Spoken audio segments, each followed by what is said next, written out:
بسم الله الرحمن الرحيم ويعبدون من دون الله ما لا يضرهم ولا ينفعهم ويقولون هؤلاء شفعاؤنا عند الله قل أتنبئون الله بما لا يعلم في السماوات ولا في الأرض سبحانه وتعالى عما يشركون صدق اللہ العظیم۔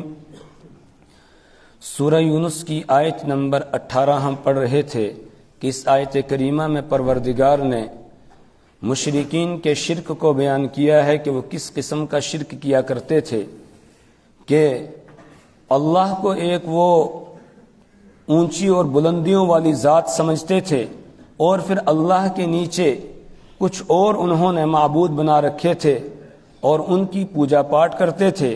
اور جب ان سے یہ کہا جاتا کہ تم ان کی کیوں پوجا کرتے ہو جب تم اللہ کو بھی مانتے ہو کہ اللہ ایک بڑی طاقت کا نام ہے، اللہ کو مانتے ہو پھر ان کو کیوں پوجتے ہو، تو وہ کہتے تھے کہ یہ ہمارے سفارشی ہیں، وہ ہماری سنتا نہیں ہے، ان کی موڑتا نہیں ہے، تو ہم ان سے مانگتے ہیں، یہ ہم کو وہاں سے لے کر دیتے ہیں۔ اس قسم کا ان کا شرک تھا۔ اسی کو اللہ نے بیان فرمایا کہ وَيَعْبُدُونَ مِن دُونِ اللَّهِ مَا لَا يَضُرُّهُمْ وَلَا يَنفَعُهُمْ، اور وہ عبادت کرتے ہیں اللہ کے نیچے۔ یہ دونا کا ترجمہ نیچے بھی کر سکتے ہیں، اسی طرح اس کا ترجمہ سوا بھی آتا ہے، اس کا ترجمہ اللہ کو چھوڑ کر بھی آتا ہے، یہ سارے اس کے ترجمے ہیں۔ لیکن یہاں چونکہ وہ اللہ کو مانتے ہیں اور اللہ سے نیچے کچھ طاقتوں کو مانتے ہیں، اس لیے میرے استاد محترم حضرت مفتی سعید صاحب نور اللہ مرقدہ، ان کی تفسیر ہے ہدایت القرآن، اس میں انہوں نے اس کا ترجمہ یہی کیا کہ وہ یعبدون عبادت کرتے ہیں من دون اللہ، اللہ کے نیچے نیچے، ما لا یضرہم، ان کی جو ان کو نہ نقصان پہنچا سکتے ہیں ولا ینفعہم، اور نہ نفع دے سکتے ہیں۔ اور مترجمین نے یہ بھی ترجمہ کیا ہے کہ اللہ کے ورے، یا اسی طریقے سے یہ ترجمہ کیا ہے کہ اللہ کو چھوڑ کر، یا یہ ترجمہ کہ اللہ کے سوا وہ ان کی عبادت کرتے ہیں جو ان کو نہ نقصان پہنچا سکتے ہیں نہ نفع پہنچا سکتے ہیں، کیونکہ نفع اور نقصان اللہ کے قبضے میں، اللہ کے علاوہ نہ کوئی کسی کو نفع دے سکتا ہے نہ نقصان پہنچا سکتا ہے۔ اور پھر جب ان سے یہ کہا جاتا کہ تم بھی مانتے ہو کہ نفع اور نقصان ان کے قبضے میں نہیں ہے، تو پھر کیوں تم ان کی پوجا کرتے ہو؟ اس پر وہ جواب دیتے ہؤلاء شفعاؤنا عند اللہ، ہؤلاء یہ یعنی جن کی ہم پوجا کر رہے ہیں یہ ہمارے معبودان باطلہ، شفعاؤنا یہ ہمارے سفارشی ہیں، عند اللہ اللہ کے پاس، کہتے ہیں ہماری وہ سنتا نہیں تو ان سے ہم مانگتے ہیں، یہ ہم کو وہاں سے لے کر دیتے ہیں۔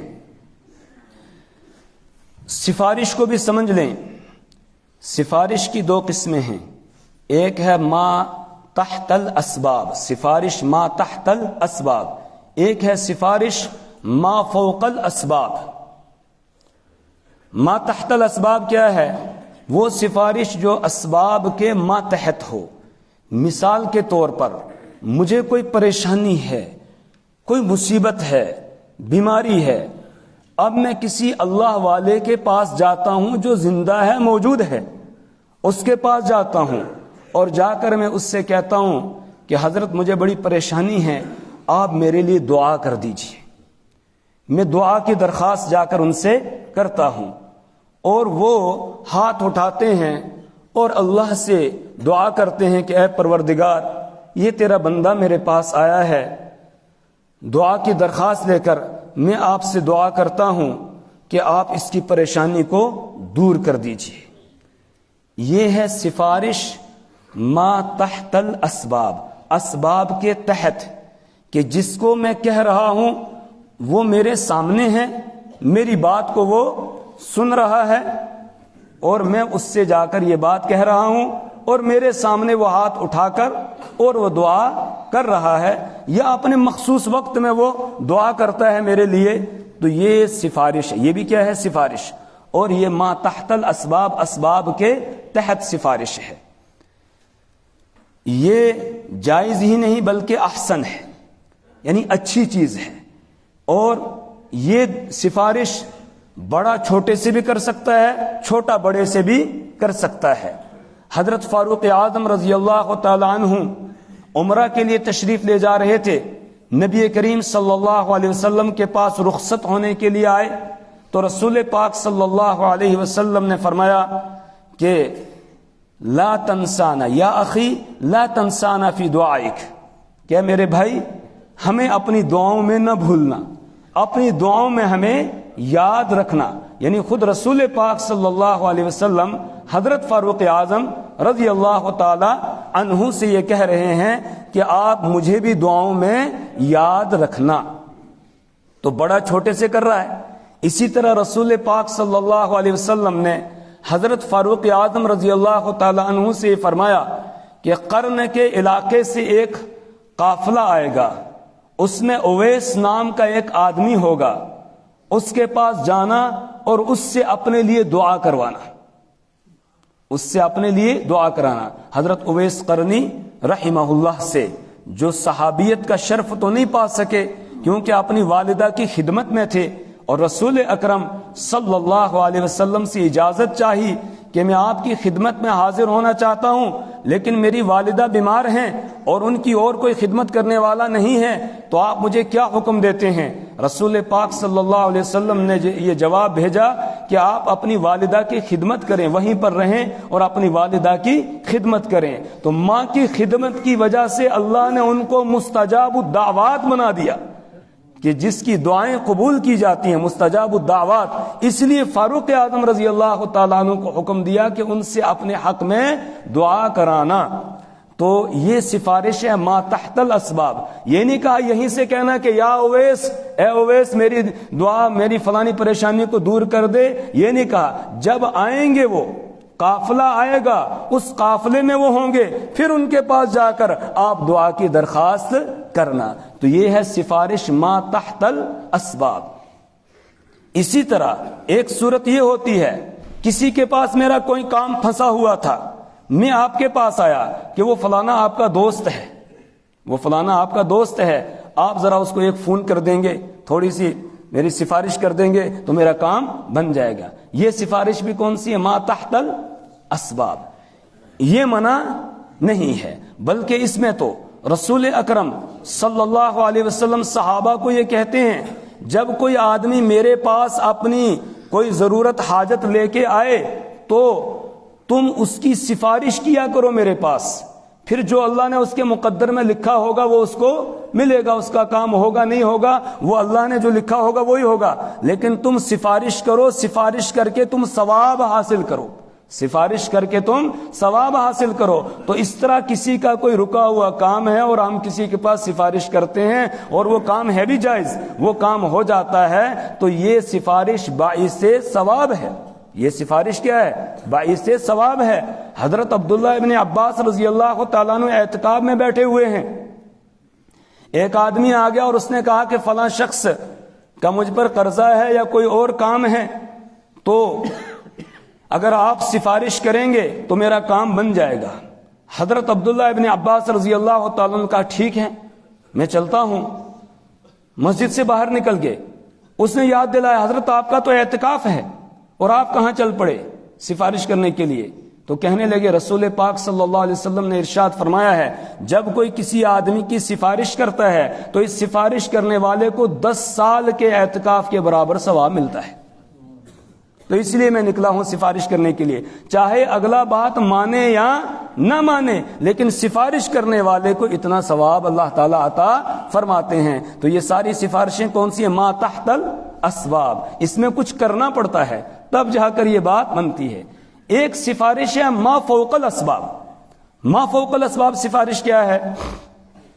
ایک آدمی یہاں موجود نہیں ہے، وہ دنیا سے چلا گیا ہے، اب میں اس کو یہاں پکاروں، جیسے لوگ پکارتے ہیں یا شیخ عبد القادر جیلانی شیئا للہ، بولتے ہیں نا اس طریقے سے، وظیفہ بھی پڑھتے ہیں لوگ بہت سارے مسلمانوں میں سے، یا شیخ عبد القادر جیلانی شیئا للہ، کہ اے شیخ عبد القادر جیلانی اللہ کے واسطے کچھ دے دو، اللہ کے واسطے کچھ دے دو۔ اب جس وقت یہ آدمی یہاں یہ وظیفہ پڑھ رہا ہے اور یہ مانگ رہا ہے، کس سے مانگ رہا ہے؟ سیدنا شیخ عبد القادر جیلانی رحمت اللہ علیہ سے مانگ رہا ہے۔ اچھا وہ یہاں موجود ہیں؟ جی یہاں موجود نہیں، ہمارے سامنے ہیں، وہ تو بغداد میں ہیں، اپنی قبر میں آرام کر رہے ہوں گے، لیکن ہم ان کو یہاں پکار رہے ہیں۔ تو اسباب سامنے ہیں؟ نہیں ہے۔ یہ ہے سفارش جو ما فوق الاسباب، اسباب سے ہٹ کر ہے۔ اس طرح کی بات صرف اللہ سے مانگی جا سکتی ہے، اللہ کے علاوہ کسی اور سے اس طرح کی بات نہیں کی جا سکتی ہے، یہ تو صرف اللہ ہے۔ کیوں؟ اس لیے کہ جب آدمی سیدنا شیخ عبد القادر جیلانی رحمت اللہ علیہ کو یہاں رہ کر پکارے گا تو یقیناً اس کا نظریہ اور عقیدہ یہ ہوگا کہ وہ میرے پاس یہاں موجود ہیں اور میری بات کو سن رہے ہیں، میری بات کو سن رہے ہیں اور میری حالت کو دیکھ رہے ہیں، اور پھر میں جو ان سے کہہ رہا ہوں اس کام کو وہ آگے کر رہے ہیں۔ تو ان کو کیا مان لیا اس نے؟ حاضر ناظر مان لیا۔ ایک دوسرا یہ کہ میری ضرورت کو جانتے ہیں، تو علم غیب کا بھی دعویٰ کر دیا کہ وہ عالم الغیب بھی ہے۔ اور تیسرے نمبر پر یہ کہ جو میں کہہ رہا ہوں وہ آگے سے کر رہے ہیں، جو مانگ رہا ہوں وہ دے رہے ہیں، یا اللہ کے پاس سے لے کر مجھے دے رہے ہیں۔ تو پھر اس صورت میں میں نے ان کو مختار کل بھی مان لیا، تصرف الامور میں بھی مان لیا کہ وہ سارے کام کر سکتے ہیں۔ تو بتائیے اللہ میں اور ان میں کوئی فرق رہے گا؟ ہیں جی؟ پھر اللہ میں اور ان میں کوئی فرق رہے گا؟ کیوں؟ اس لیے کہ حاضر ناظر تو صرف کس کی ذات ہے؟ اللہ کی۔ علم غیب جاننے والا صرف کون ہے؟ اللہ ہے۔ مختار کل صرف کون ہے؟ اللہ ہے، اللہ کے علاوہ کوئی ہے نہیں۔ تو جب سیدنا شیخ عبد القادر جیلانی رحمت اللہ علیہ کو یہاں سے پکار رہا ہے تو اس کا مطلب یہ ہے کہ ان کو حاضر ناظر سمجھ رہا ہے، ان کو عالم الغیب سمجھ رہا ہے، ان کو مختار کل سمجھ رہا ہے، اور پھر اللہ کے برابر قرار دے رہا ہے۔ تو اب بتائیے شرک کس کا نام ہے؟ اسی کا نام ہے یا کوئی اور بلا ہے وہ؟ ہیں جی؟ شرک کس کو کہیں گے؟ مشرکین مکہ کا دعویٰ کیا تھا؟ یہی تھا کہ ہم ان سے مانگتے ہیں، یہ ہم کو وہاں سے لے کر دیتے ہیں۔ اور جو انہوں نے وہ بت بنائے ہوئے تھے نا، کس کے؟ پتھر کے یا کسی لکڑی کے یا کسی دوسری چیز کے، بلکہ آٹے کا بت بھی بناتے تھے، اور جب کبھی بھوک لگتی تھی اس آٹے کے بت کو کھا بھی جاتے تھے، اس کی پوجا بھی کرتے تھے، بھوک لگتی تھی اس کو کھا بھی جاتے تھے۔ تو وہ جو انہوں نے بت بنایا ہوتا تھا، اصل میں پوجا اس بت کی نہیں ہوتی تھی، پوجا ہوتی تھی جس کے نام پر وہ بت بنایا گیا ہے، جس کے نام پر وہ بت بنایا گیا ہے اس کی پوجا وہ کرتے تھے۔ اور بت جو انہوں نے بنائے ہوئے تھے، جو کعبۃ اللہ اور اس کے آس پاس انہوں نے رکھے ہوئے تھے 360 بت، ان بتوں میں حضرت ابراہیم علیہ السلام کا مجسمہ بھی بنایا تھا، حضرت اسماعیل علیہ السلام کا مجسمہ بھی بنایا تھا، حضرت عیسیٰ علیہ السلام کا مجسمہ بھی تھا، اور حضرت مریم رضی اللہ تعالی عنہا ان کا مجسمہ بھی بنایا تھا۔ فتح مکہ کے موقع پر رسول پاک صلی اللہ علیہ وسلم نے سارے بتوں کو وہاں سے نکالا، ان کو توڑا اور ان کو وہاں سے نکالا۔ تو ان میں حضرت ابراہیم علیہ السلام کا بت ہے، حضرت اسماعیل علیہ السلام کا بت ہے۔ تو مطلب کیا ہے؟ یہ جو بت انہوں نے بنائے تھے ابراہیم علیہ السلام کے، اسماعیل علیہ السلام کے نام کے، یا حضرت عیسیٰ علیہ السلام کے نام کا، یا حضرت مریم رضی اللہ تعالی عنہا کے نام کا، تو ان بتوں کو بنایا کیوں تھا؟ ان کے سامنے سجدہ کرتے تھے، چڑھاوے چڑھاتے تھے، ان سے مرادیں مانگتے تھے۔ تو اگر اب ہم بھی وہی کام کرنے لگ جائیں تو ہم میں اور ان میں کوئی فرق رہے گا؟ کوئی فرق نہیں رہے گا۔ یہ بات اس لیے بھی میں نے وضاحت کے ساتھ کہی کہ ایک مرتبہ میں کشمیر میں ایک مسجد میں گیا، وہ گلمرگ میں، جہاں وہ ایک زیارت ہے، شاید رشی صاحب کی زیارت یا کیا بولتے ہیں، تو وہاں ایک مسجد تھی، تو اس مسجد میں جگہ جگہ سٹیکر لگے ہوئے تھے اور ان پر لکھا ہوا تھا یا شیخ عبد القادر جیلانی شیئا للہ، یہ لکھا ہوا تھا۔ اس کا مطلب کیا ہے؟ اے شیخ عبد القادر جیلانی اللہ کے لیے کچھ دے دیجئے، اللہ کے واسطے کچھ دے دیجئے۔ یعنی مانگ کس سے رہے ہیں؟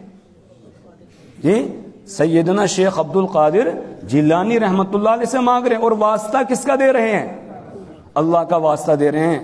اللہ کا واسطہ دے کے مانگ ان سے رہے ہیں کہ اللہ کے واسطے آپ ہمیں کچھ دے دیجئے۔ یہ تو مشرکین مکہ سے بھی آگے مسئلہ نکل گیا، کیونکہ وہ تو یہ کہتے تھے کہ ہم ان سے مانگتے ہیں، یہ ہم کو وہاں سے لے کر دیتے ہیں۔ یہاں اللہ کا واسطہ دے کر ان سے ہی بالکل ڈائریکٹ مانگا جا رہا ہے اور ان کو مختار سمجھا جا رہا ہے۔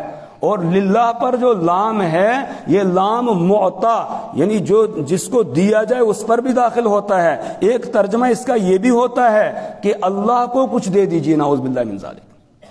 ایک ترجمہ اس کا یہ بھی بنتا ہے کہ شیخ عبد القادر جیلانی اللہ کو کچھ دے دیجیے، یعنی اللہ بن گیا منگتا اور یہ بن گئے داتا، نعوذ باللہ من ذالک۔ اور ہم میں سے بہت سارے یہ وظیفہ اور ورد کرتے ہیں، بہت سارے جاہل قسم کے پیر ہوتے ہیں، وہ اس طرح کے وظیفے بتاتے ہیں، ہمیں پتہ بھی نہیں ہوتا ہم کیا کہہ رہے ہیں اور کیا پڑھ رہے ہیں۔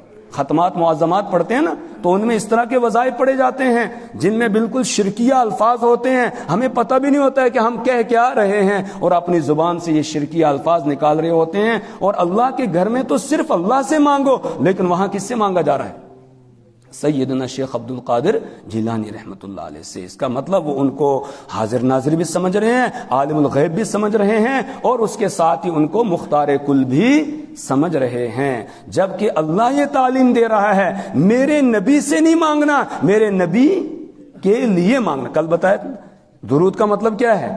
میرے نبی سے نہیں مانگنا بلکہ میرے نبی کے لیے مانگنا۔ لہٰذا آج بہت سارے جہالت کی وجہ سے، میں نہیں کہوں گا علم کی وجہ، جہالت کی وجہ سے لوگ اس طرح کی باتیں کرتے ہیں اور پھر شرک کے اندر مبتلا ہو جاتے ہیں۔ اللہ ہماری اس سے حفاظت فرمائے۔ تو مشرکین مکہ کے شرک میں اور اس میں کوئی فرق پھر رہے گا نہیں۔ پھر ہم کیوں ان کو مشرک کہتے ہیں؟ پھر اگر ہم موحد ہیں یہ سب کچھ کر کے، تو پھر وہ بھی کیا تھے؟ موحد تھے، پھر ان کو مشرک کہنا درست نہیں ہوگا۔ اللہ نے بیان کیا ان کا شرک یہی تھا کہ وہ یہ کہتے تھے ہم ان سے مانگتے ہیں، یہ ہم کو وہاں سے لے کر دیتے ہیں۔ تو ما فوق الاسباب جو سفارش ہے یہ صرف اللہ سے ہے، اللہ کے علاوہ کسی اور سے نہیں ہوگی، کسی اور کو نہیں پکارا جائے گا۔ بہت ساری مساجد میں نماز پڑھی، نماز کے بعد جب وہ دعا کرنے لگتے ہیں تو اس میں کہتے ہیں ان انظر حالنا اسمع قالنا یا رسول اللہ یا رحمت للعالمین، نعوذ باللہ من ذالک۔ اس میں بھی کیا کہتے ہیں کہ اے اللہ کے رسول صلی اللہ علیہ وسلم ہماری حالت کو دیکھیے، ہمارے حال کو دیکھیے اور کچھ رحم کیجیے، اور کچھ رحم کیجیے۔ رحم کس سے مانگنا ہے؟ اللہ سے مانگنا ہے، رسول اللہ صلی اللہ علیہ وسلم سے نہیں۔ رسول پاک صلی اللہ علیہ وسلم خود کس سے مانگتے ہیں؟ اللہ سے مانگتے ہیں۔ خود رسول پاک صلی اللہ علیہ وسلم اللہ سے مانگتے ہیں، نہ یہ تعلیم دی انہوں نے کہ مجھ سے مانگو۔ اور جتنے بھی اولیاء اللہ کے ولی ہیں، سیدنا شیخ عبد القادر جیلانی رحمہ اللہ یا اس طرح کے جتنے بھی اللہ کے ولی ہیں، آپ ان کی تعلیمات کو اٹھا کر دیکھیں، ان کی تعلیمات ہمیشہ یہی رہی ہے کہ لوگوں اللہ سے مانگو، کسی اور سے نہ مانگو۔ سیدنا شیخ عبد القادر جیلانی رحمہ اللہ کی کتاب فتوح الغیب، ان کی کتاب الفتح الربانی اٹھا کر دیکھو، توحید سے بھری ہوئی ہے، اور وہ لوگوں کو یہی تعلیم دیتے ہیں لوگوں میرے اختیار میں کچھ نہیں ہے، جو کچھ ہے کس کے اختیار میں ہے؟ اللہ کے اختیار میں ہے، کسی اور کے اختیار میں نہیں ہے۔ جتنے اللہ والے ہوتے ہیں وہ یہی تعلیم دیتے ہیں۔ بزرگان دین سے محبت یہ ایمان کی علامت ہے، اولیاء کرام سے محبت یہ ایمان کی علامت ہے۔ ان سے محبت تو ہوگی لیکن عبادت ان کی نہیں ہوگی۔ عبادت کس کی ہوگی؟ اللہ کی ہوگی، عبادت ان کی نہیں ہوگی۔ لہذا ان کو سجدہ کرنا یا ان کے نام کا چڑھاوا چڑھانا یا ان کے نام کی دعائی دینا یہ درست نہیں ہے۔ یہ تو صرف اللہ سے مانگا جا سکتا ہے، اللہ کے علاوہ کسی اور سے مانگنا جائز نہیں ہے۔